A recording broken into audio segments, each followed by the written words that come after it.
What if I told you that Breaking Bad was never really about drugs? Oh, tight, yeah! Blue, yellow, pink. Whatever, man, just keep bringing me that. Never about money? What are you doing? Huel! Hey, quit screwing around. We are here to do a job. Never even about power? All right. We got a deal. What if the real story was about one man feeding his ego and another man paying the price for it? From the very first episode to the final goodbye, Jesse Pinkman is not just a side character, he is the cost of Walter White becoming Heisenberg, and that cost was paid in guilt, in trauma, in blood, and in a broken soul. This is not a story about who was smarter or who was stronger. This is the story of who suffered and who caused it. Because while Walter White was building an empire, Jesse Pinkman was slowly losing himself. Let us start at the beginning. When we first meet Jesse, he is careless, immature, and clearly lost, but he is also human. He feels guilt, he feels fear, he feels shame.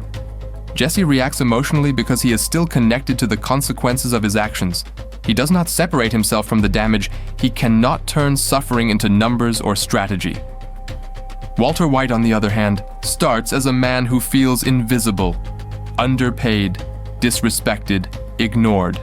And when he is diagnosed with cancer, he tells himself a story. That everything he does from now on is for his family. But that story is a lie, at least partially, because very quickly it becomes about something else, control, respect, being seen. Walter does not just want to provide. He wants recognition, he wants power, he wants to matter, and Jesse becomes the perfect tool. From the start, Walter positions himself as the teacher, the authority. The one who knows better. He insults Jesse, belittles him, manipulates him, not because Jesse deserves it, but because Walter needs it. Walter needs to feel superior, and Jesse accepts it because Jesse wants approval. He wants someone to tell him that he is not useless, that he is not a failure. This dynamic is the foundation of everything that follows. Look at how often Walter blames Jesse. Even when Jesse is not at fault, when things go wrong, it is Jesse. When someone dies, it is Jesse. When the plan fails, it is Jesse. Walter never takes responsibility, not truly. He reframes every outcome so that his decisions look inevitable, and Jesse's reactions look like flaws, and this pattern slowly destroys Jesse. One of the first major moments is Crazy 8. Jesse wants to run. He wants nothing to do with murder.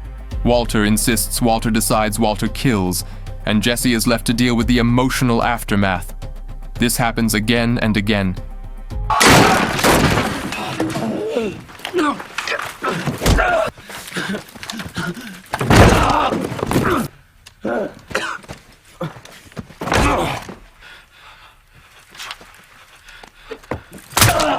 But something important is happening beneath the surface.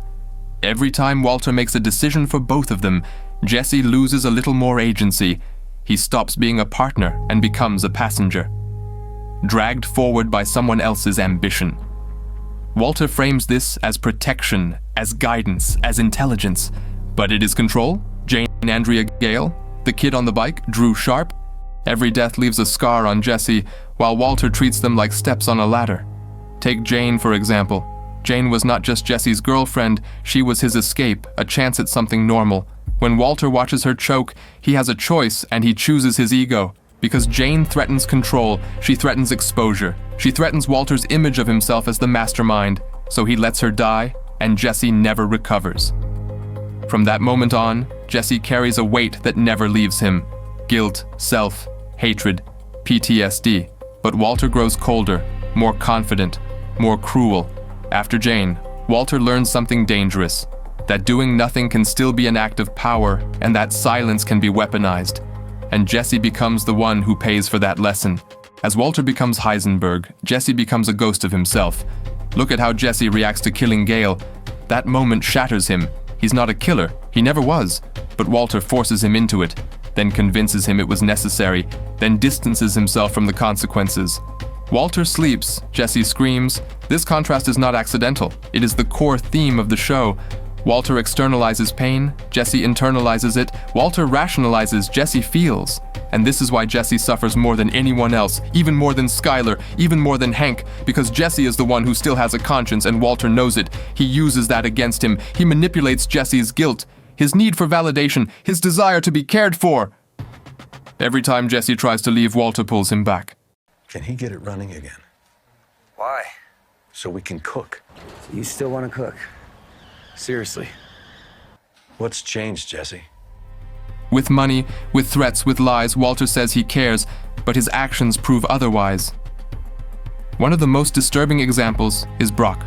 Walter poisons a child, not to kill him, but to control Jesse. Let that sink in.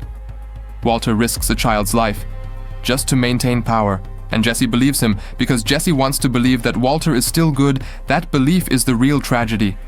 Jesse keeps searching for the man Walter pretends to be, but that man no longer exists. Or maybe he never did. Another detail people often overlook is how Walter slowly rewrites Jesse's identity.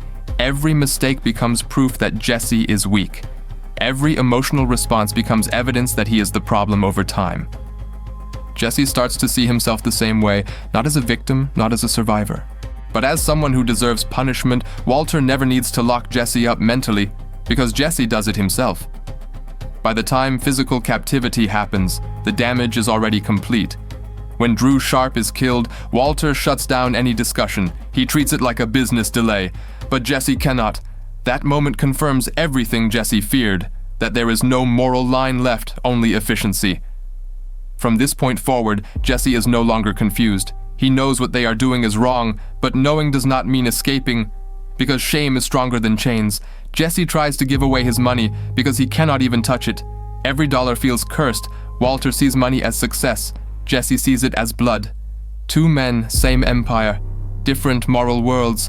That difference is why Jesse breaks.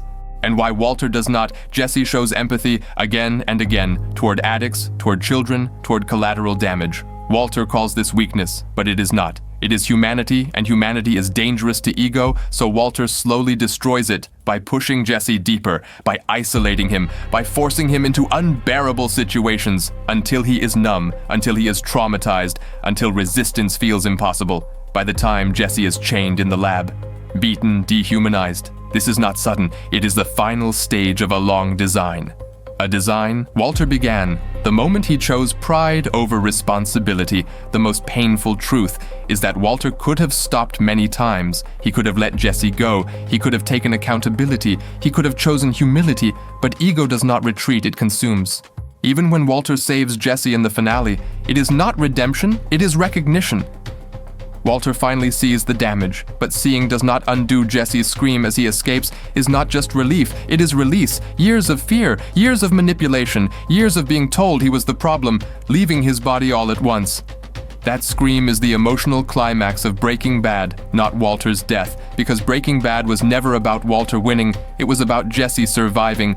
And survival is not victory, it is memory, it is scars. It is learning how to breathe again. Jesse lives, but he carries everything. Walter dies and leaves it behind. That imbalance is deliberate, because the show wants you to face a hard truth. Ego protects itself, humanity absorbs the cost. And in Breaking Bad, Jesse Pinkman was the one who stayed human, which is why he paid for WalterWhite's ego.